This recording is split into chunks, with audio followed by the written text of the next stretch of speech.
Welcome back to the channel. This week I've spent my entire time with this 2024 Dodge Durango SRT 392 AlcHEMI, or AlcHEMI, whichever one you want to call it. But why the interesting name for the Dodge 392 SRT? Well, because in 2025 Dodge is actually planning to end the production of the V8 inside of the Durango. So in typical Dodge fashion, they are doing a last call kind of version for the Durango, for one of the fastest three-row SUVs on the market. I think the Dodge Durango is what you get when you put a muscle car engine inside a three-row SUV and just make it ridiculous. And then the AlcHEMI just steps things up a little bit. We get nicer colors, and there was also only a thousand made for America, so it's going to be very limited.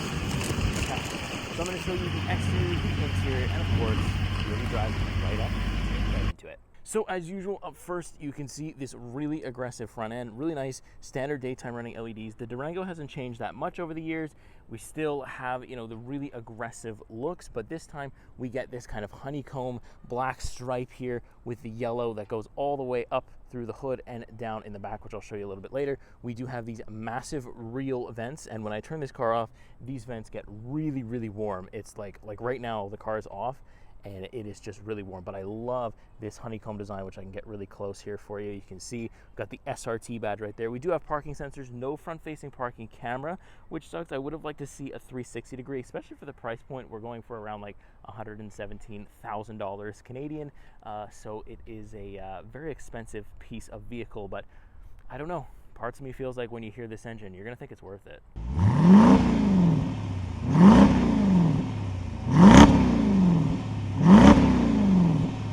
So under the hood, we're looking at a 6.4 liter naturally aspirated V8 Hemi. It's the same Hemi that we've seen in previous years, and it's loud as ever. Now that's pushing 475 horsepower, 470 pound-feet of torque. Of course, all-wheel drive is a standard here, and we also get the Brembo brakes that are nice and yellow painted, which I'll go ahead and show you right now. So onto the side now, you can see that it is a very big three-row. It's got kind of the extended back end for the actual window back there. And then if we get close, we can see, like I just said, we have these yellow painted Brembo SRT brakes. So this thing can take off and stop at a pretty much the same speed, so it's really awesome. We also got a 392 sticker. It's a badge, but we'll call it a sticker because that's really what it is. I would like to see that be an actual badge. Turn signal LEDs here, nice black mirror, you can see me right there. And then we have the buttons for the door handles. They are intelligent, so when I put my hand in here, it will unlock. There's no button in the back though, but no problem. You can see how big and massive these tires are. You can see how they almost surpass the body there. They're really pushing that. I think they have to be, for regulations, they have to be, not passing the body too much. But I mean, look, you can see that when I get up the front here, it's kind of over. So when you do drive through dirt, which I've been doing quite a bit, just construction, you do get a lot of splash up here on the guard. So it is a bit of a vehicle that's hard to keep clean, but I still really enjoy it. All right, so now last but not least, we're around back. I've actually turned the car on now so you can hear how loud this thing is in kind of like, we're kind of like in an alleyway, and that wasn't me, by the way. But you can see how loud these, blacked out, this is part of the AlcHEMI package. We've got blacked out exhaust tips right there. They're very loud. This Hemi is extremely, it makes itself known. And I do like the parking sensor right there. You can see we got the honeycomb design that continues all the way up from the front. Really iconic, the Dodge kind of light bar that you see on the Challenger Charger that are discontinued now, but you still see that, and it's the same thing that we've seen in previous years from the Durango, but I do really like it. We've got our Durango badges right here, as well as our SRT badge right here. No 392 for the back. Do have a nice wiper there as well. So let's go ahead and last but not least, open up the trunk. It's automatic, of course, and man, you just hear that. You just hear that Hemi all the time. So we do have some nice storage here under the floor, actually quite a bit of it, which is really nice. You kind of got some cubbies here as well. Then the rear seats will fold down, no problem. You just kind of got to pull and push one of these things, and there you go, it's down. And then of course we have this little guy right here that you can pull it back up with, and no problem. So really accessible third row. I'll get to that in just a second. And then last thing is, this is going to be how we close the trunk. You close it, and you just walk away. So that's going to do it for my exterior tour of the Dodge Durango SRT 392 AlcHEMI. Really cool spec, really cool exterior. And I mean, this is my first time with a Dodge Durango in general. So this three-row can absolutely fly, and I really want to show you. So let's hop in the interior and then POV drive. All right, so first up, as usual, is going to be the rear for the Dodge Durango. You can hear that loud exhaust literally anywhere you are, even in the idle, it's really loud. But we have this nice bit of trim right here. It's not a huge kind of color difference, but honestly, you don't buy this car for the color difference. You buy it for the way it drives, but it does happen to have 3 rows, so that's also pretty cool. So we do have these really nice black stitching here along this really nice kind of material for the seats. It's very comfortable. The seat does fold down, but it doesn't seem to be able to move backwards or forwards, but there is enough room here for me to get in. I like that we have this plastic thing so that when, you know, your feet are a little bit dirty, you can kind of step up here first, get all the dirt off there on the plastic, which is going to be easy to clean instead of going right into here. But I do really enjoy this yellow stitching as well. So let's hop in here. Let me show you what we're working with. I lost a bit of the sun. It seems like it's the evening right now, but it absolutely is not. It's like 3 o'clock in the afternoon. So door closed. We've got enough light coming in with the sunroof. It does actually help quite a bit of stuff here. And then we have our own vents right here where you can control some stuff. We do have a full power outlet right there, as well as 2 heated seats for our captain's chairs. I do like this, 2 USB-C ports as well. Just down here, we've got 2 cup holders with the Dodge logo. Again, plastic, because you're gonna need to step here to get back into that 3rd row, which I will hop in for you. Let me turn on the lights here. Turn on my dome lights. They are like the halogen lights. I'm surprised they're not LEDs, but that's fine. We've got our HVAC controls actually up here, so hence why they wouldn't include a panoramic sunroof, because you want to have room for this guy. Very easy to understand and use these controls back here. And then we have the vents. If I can get away from the light here, we got the vents right here that are very nice, and these lights turn on and off very nicely and easily, and they are adjustable as well. So let's hop in the 3rd row. I can actually do that, you know, with these up, but you do have armrests here as well, which is very nice. So let's hop back into the 3rd row here. It's a bit of a way to get in there, but it's actually quite roomy because these back seats don't move around on you, so you always have an ample amount of room back here. And we've also got some lights back here as well, so that actually helps things. We've got a cup holder back here, cup holder over here. But yeah, I'm actually surprised with the amount of leg room. Like, I can actually put my foot here, no problem. And this is like a really decent 3-row. Like, surprisingly for, you know, the performance and stuff, this is really, really solid. Like, I'm really impressed by the amount of room that's afforded to me here. And I'm not squished. I've got headroom as well. I've got my vents back here, so I won't be too hot or cold. Really, really hard to complain. This is solid. So let me climb out of here and let's hop up front. All right, business end time, front seat, the Dodge Durango. So here we go. Again, we have this nice fiber piece right there, which I do like. The Harman Kardon sound system, 2 memory seat settings, very nice as well. And again, not a big split of materials or anything, but it's all right. We've got the SRT badge right there as well. And then we continue with that nice yellow and white stitching right here. And then the PS, you know, the nice thing in the 392 is we have the 392 embroidered on the seats here for the AlcHEMI edition. We've also kind of got the 2-tone stitching there as well, and I do love these seats. They're not like, they are bucket seats, but they're like truck bucket seats, if that makes sense. So they're not like heavily bolstered, but they are bolstered enough because this thing does have a considerable amount of speed. The only thing I think it's missing to like really spice things up is maybe a colored seatbelt. Maybe yellow seatbelts would be cool. If you want to do that after the fact, if you could add that, that would make the entire thing really, really cool. But let's hop in. Let me show you what we're working with when we hop in, close the door. Exhaust is loud on the outside, but once you hop in the inside, you kind of can't hear it until you start ripping it, which, don't worry, we will do. So first, when you step in, you're greeted by this beefy, massive muscle steering wheel, and I would have nothing less from a Dodge SRT Durango. Look at this. We've also got the yellow and white stitching all throughout the steering wheel, but I love how it really gets beefy here on the bottom, so you can really have a comfortable, you know, sitting arrangement or ergonomic arrangement, and then a little bit thinner up here, and right where it needs to be thin, it's thin so you can reach your paddle shifters. It's not a full kind of steering wheel body paddle shifter. It's on the top a little bit more because we do have our volume controls and our media controls in the back. And then for other controls, we have our cruise control settings all right here on the right-hand side. Left-hand side, we're looking at the controls to control our digital gauge cluster, or at least the portion that is digital. And then we have our phone controls here as well. Lighting controls on the left-hand side, pretty standard stuff, nothing crazy there. So let me show you this digital part of the gauge cluster. So left-hand side, we've got our speed, which is going to be, that's analog, and then right-hand side, we've got fuel, and also our engine temperatures, which is going to be also analog. But in the middle, you'll see I've got some things I can go through. So basic thing is the tach and the speed limit, or the speedometer, which is very digital. We don't have a heads-up display or anything like that. It's just digital. But so I'll flip through this thing. You will notice a little bit of lag, a little bit of slowness when we do it. But we have this screen that's going to give you like a bunch of in-depth temperatures and stuff like that. You know, battery voltage, different things like that that's going on. You can see how much torque we're pulling. But yeah, tire pressures are there as well. And then we have this SRT screen. This one I find really cool because you can see all the G-forces that would be applied. You have a lap timer here.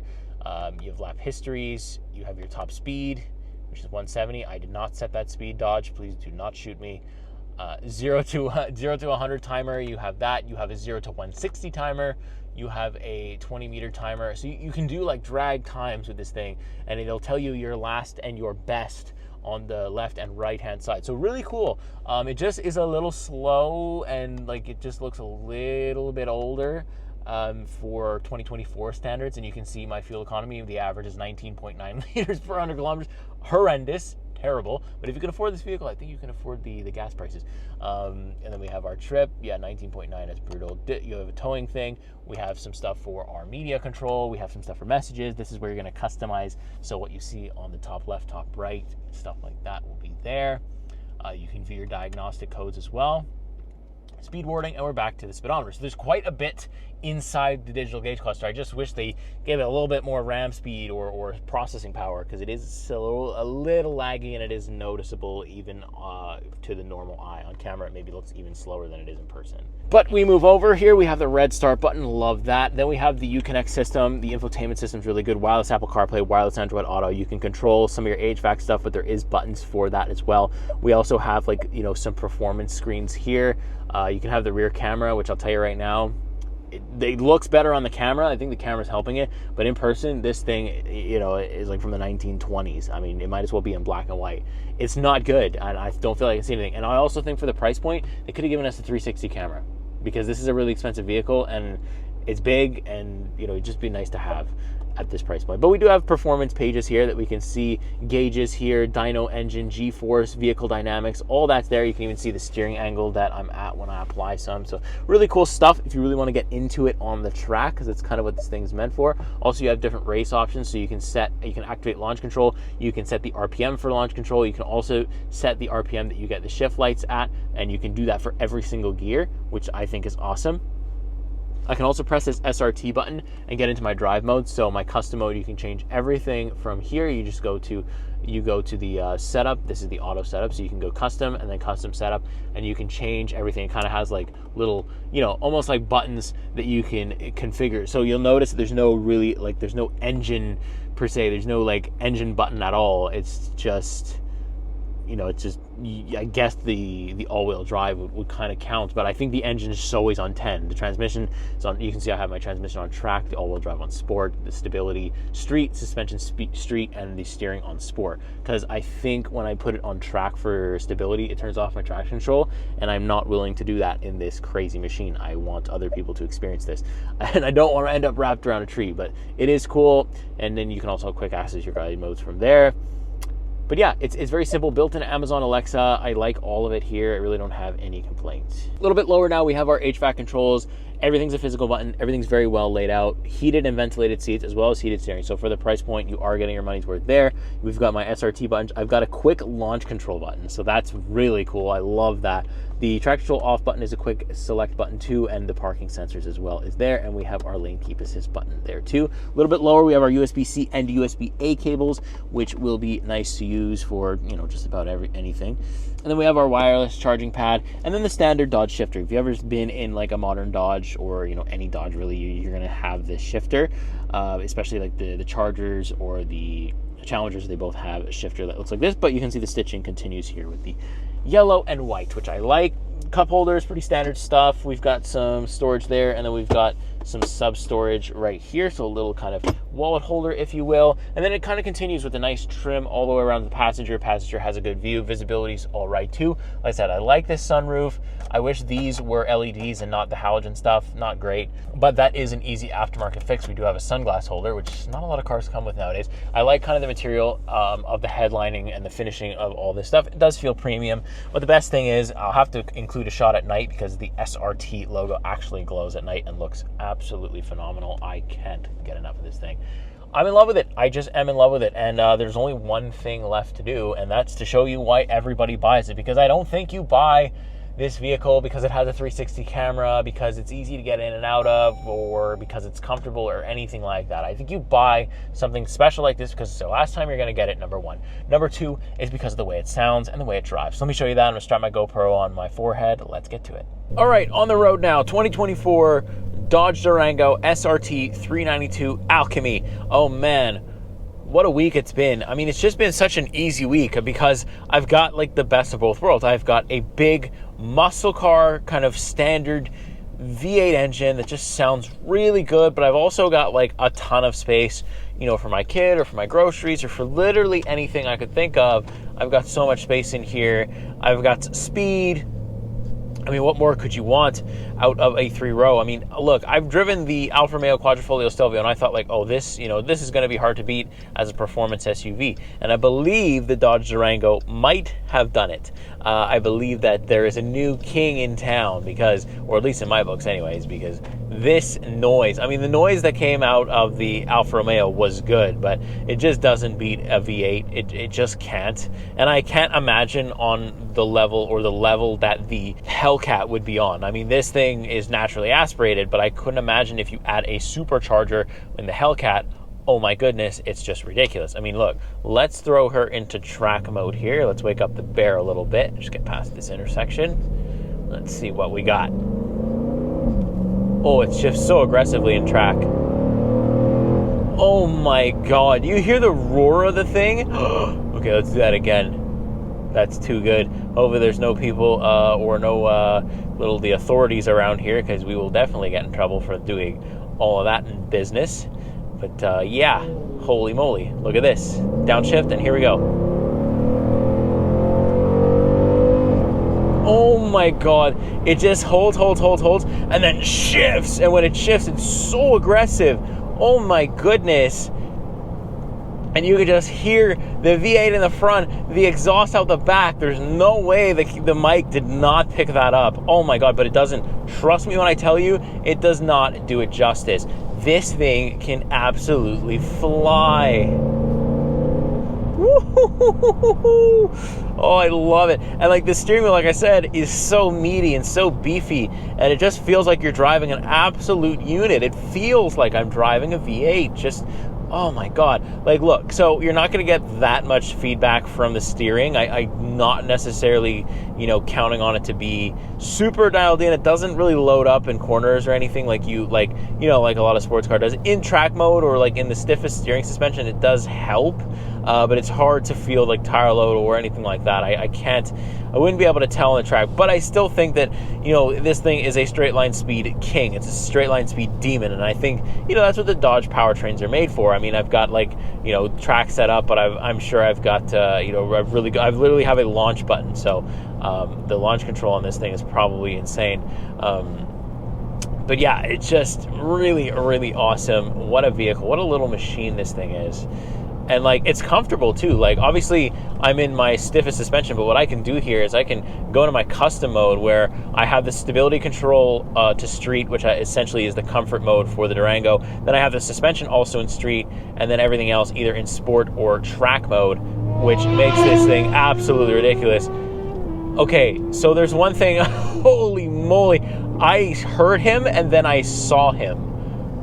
That's terrifying. I'm leaving that in because whoever you are, sir, you're an absolute demon with a bit of a wish. Whoa, that was crazy. Anyways, back on track. So I have, most things in, track mode. Of course, you can turn your paddle shifters on and off. I don't know why you turn them off because it's fun to have it as an option. But look, when you put it in this mode, it's actually really comfortable. The suspension is a little stiff than your average everyday kind of 3-row SUV would be, but still I don't think you're buying this for super comfort. It still is comfortable. It's nowhere near as stiff as something like the Alfa Romeo Stelvio was, the other kind of really fast one. And there's a police officer right there. How did he not get picked up? How's that possible? That biker's lucky. Oh my goodness. All right, so let's throw it into manual mode. First gear pull here.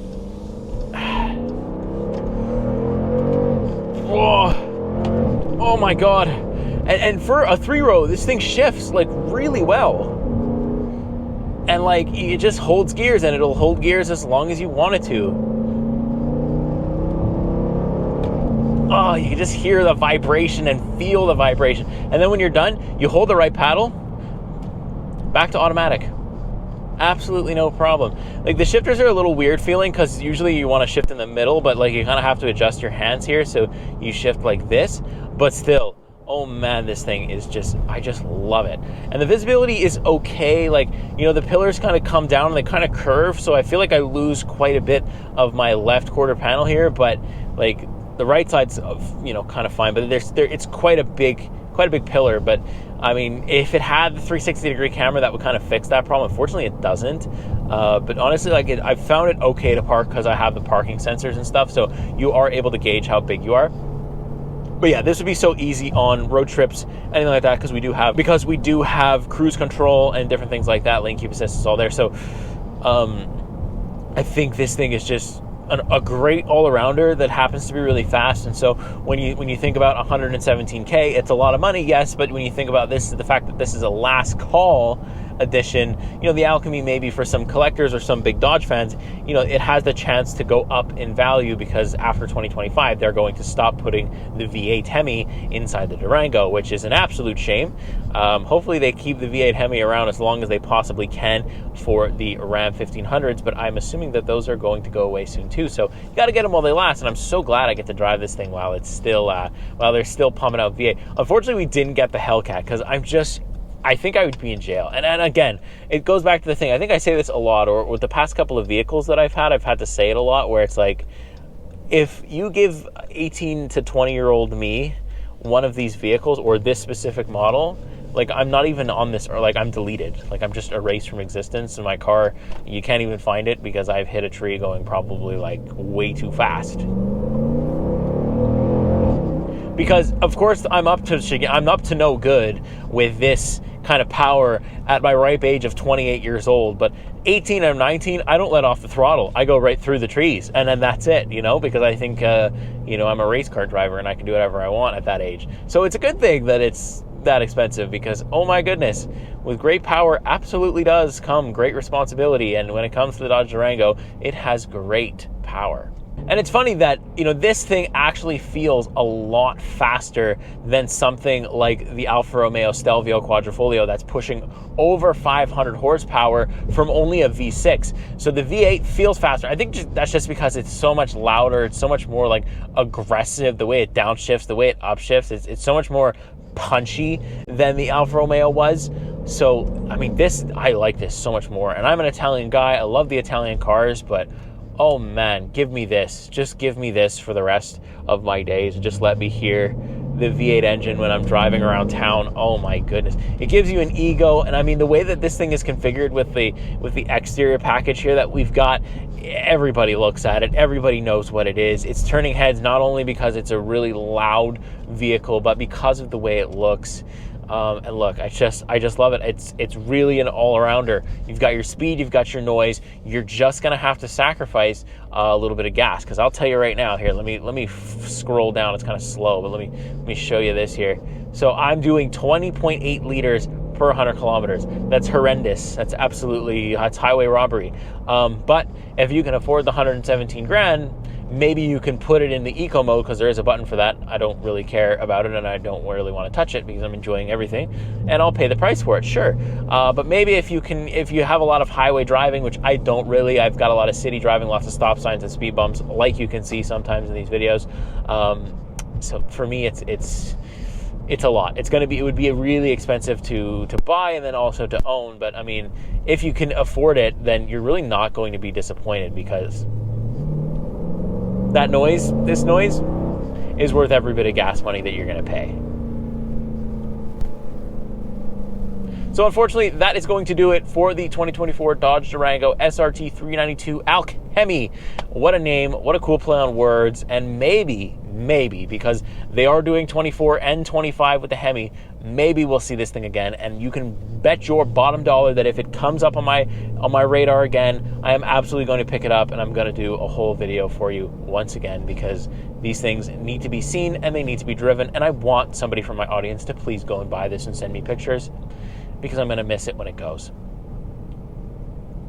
So if you have the money, if you like big V8s, if you like kind of what happens when you put a muscle car engine into a 3-row SUV, well, you're going to really enjoy the Dodge Durango.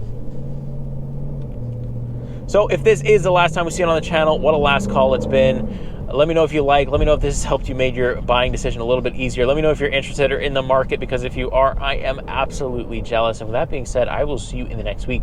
See you in the next car. Take care.